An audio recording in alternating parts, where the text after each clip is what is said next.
Hello বন্ধুরা, আসসালামু আলাইকুম। আজকে খুবই গুরুত্বপূর্ণ দুইটি স্ট্রাকচার নিয়ে আলোচনা করব। আশা করি যদি আজকের ভিডিওটি দেখো তাহলে শত শত শত সেন্টেন্স তোমরা ইংলিশে বলতে পারবে এবং লিখতে পারবে। দেখো এই জায়গায় লেখা আছে হচ্ছে ইন মাই ফ্রি টাইম, মানে হচ্ছে আমার অবসর সময়ে আমি কি করতে ভালোবাসি। সেই সেন্টেন্সগুলো আমরা in my free time I love to দিয়ে বলতে পারবো।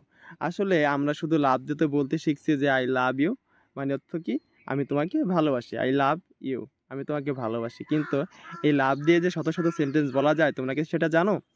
আশা করি আজকের ভিডিও দেখলে তোমরা বুঝতে পারবে যে আই লাভ দিয়ে কত সেন্টেন্স বলা যায়। দেখো আমরা উদাহরণ স্বরূপ আমি এখন তোমাদেরকে বুঝিয়ে দেব।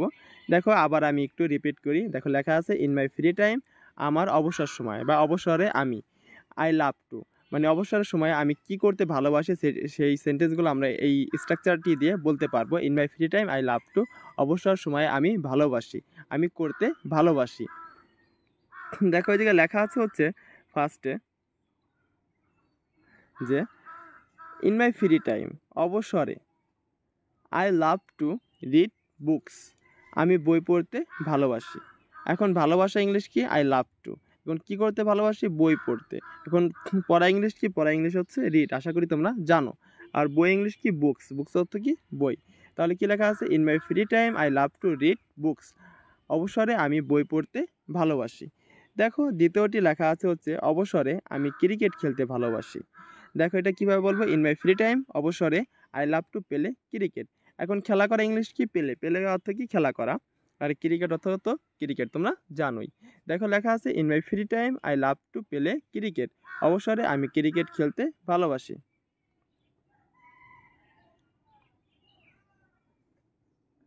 দেখো 3 নম্বরটা লেখা আছে হচ্ছে অবসরে আমি গান শুনতে ভালোবাসি। এখন দেখো শোনা, শোনা ইংলিশ কি? লিসেন। লিসেন অর্থ কি? শোনা। এখন আর গান ইংলিশ কি? মিউজিক। মিউজিক অর্থ কি? গান বা সংও তোমরা বলতে পারো। In my free time I love to listen to music, অবসরে আমি গান শুনতে ভালোবাসি। দেখো 4 নম্বরটা লেখা আছে হচ্ছে অবসরে আমি সাঁতার কাটতে ভালোবাসি। এখন সাঁতার কাটা ইংলিশ কি? সাঁতার কাটা ইংলিশ হচ্ছে সুইম। সুইম অর্থ কি? সাঁতার কাটা। এখন দেখো আমি সাঁতার কাটতে ভালোবাসি, এটা তোমরা কীভাবে বলবে? আই লাভ টু সুইম, আমি সাঁতার কাটতে ভালোবাসি। আমি খেলতে ভালোবাসি, আই লাভ টু প্লে, আমি খেলতে ভালোবাসি। আমি শুনতে ভালোবাসি, আই লাভ টু লিসেন, আমি শুনতে ভালোবাসি। শুধু তোমরা অবসরে মানে ফ্রি টাইমে তুমি কী করতে ভালোবাসো এটা কীভাবে বলবে? ইন মাই ফ্রি টাইম আমি অবসরে আই লাভ টু সুইম, অবসরে আমি সাঁতার কাটতে ভালোবাসি। দেখো অবসরে আমি ঘুরতে ভালোবাসি। আমি যেমন অবসর সময় যখন আমি সময় পাই, যখন আমার কলেজ বন্ধ থাকে, তখন আমি কি করি? অবসর সময়ে আমি চেষ্টা করি কোনো জায়গায় ঘোরার জন্য বা খেলাধুলা করার জন্য সাধারণভাবে।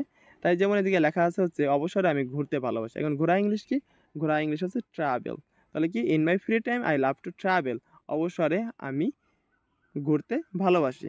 আশা করি তোমরা এই স্ট্রাকচারটি বুঝতে পারছো। এই স্ট্রাকচার দিয়ে আরও তুমি কিছু সেন্টেন্স তুমি বাড়িতে বানানোর চেষ্টা করবে। আশা করি ওই সেন্টেন্সগুলো যদি তুমি প্র্যাকটিস করো তাহলে তুমি সহজেই তোমার ফ্লুয়েন্সি বৃদ্ধি পাবে এবং আস্তে আস্তে তুমি ইংলিশে বলতেও পারবে এবং লিখতেও পারবে। এখন দ্বিতীয় স্ট্রাকচারটি আমি বুঝিয়ে দেব। তার আগে তোমাদের কাছে রিকোয়েস্ট, যারা ভিডিও দেখতেছো একটা লাইক করে দেবে এবং সাবস্ক্রাইব করে না থাকলে সাবস্ক্রাইব করে দেবে।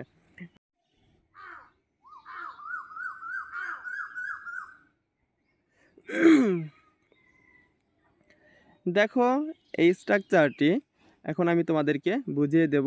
যদি দেখো তাহলে সহজেই তোমরা দেখো শত শত সেন্টেন্স তোমরা এই স্ট্রাকচারটি দিয়ে তৈরি করতে পারবে।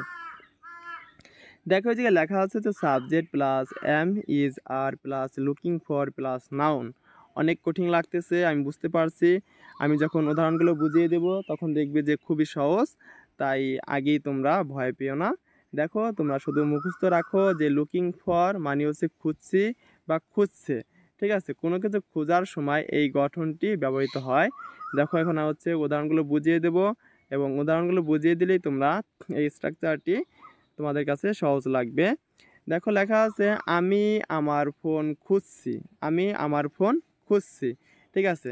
এখন আমি আমার ফোন খুঁজছি এটা কীভাবে বলবো? খোঁজা ইংলিশ কি? লুকিং ফর, আমরা তো আগেই জানি।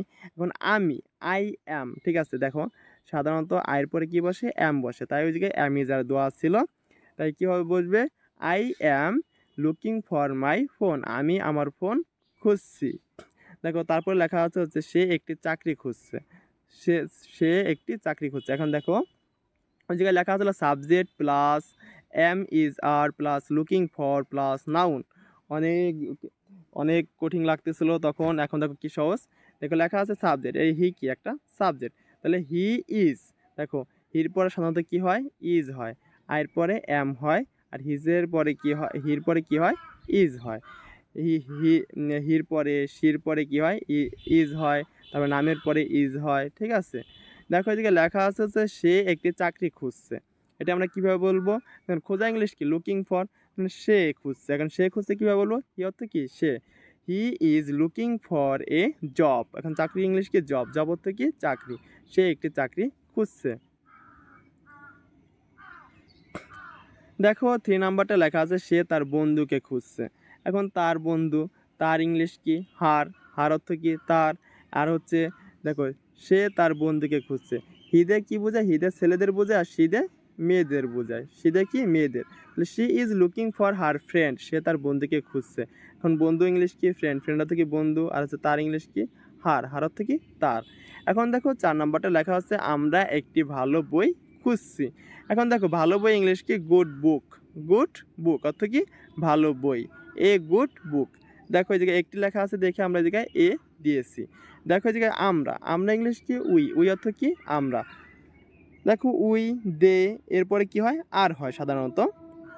দেখো লেখা আছে হচ্ছে we are looking for a good বুক, আমরা একটি ভালো বই খুঁজছি। দেখো 5 নাম্বারটা লেখা হচ্ছে তারা চাবিগুলো খুঁজছে, এখন চাবি ইংলিশ কি, চাবি ইংলিশ হচ্ছে কি, কি অর্থ কি চাবি। এখন দেখো চাবিগুলো, তাই দিকে কি প্লুরাল ফর্ম, তাই হচ্ছে কিস হয়েছে, ঠিক আছে। তাহলে they are looking for the kiss, ঠিক আছে, তারা চাবিগুলো খুঁজছে, কি অর্থ কি চাবি। এখন আশা করি তোমরা এই স্ট্রাকচারগুলো বুঝতে পারছো, এবং যদি এমন ভিডিও পেতে চাও একটা লাইক করবে এবং সাবস্ক্রাইব করতে ভুলবে না, এবং তোমরা পারলে শেয়ার করে দিবে, এবং ধৈর্য সহকারে ভিডিও দেখার জন্য তোমাদেরকে অসংখ্য ধন্যবাদ। আসসালামু আলাইকুম।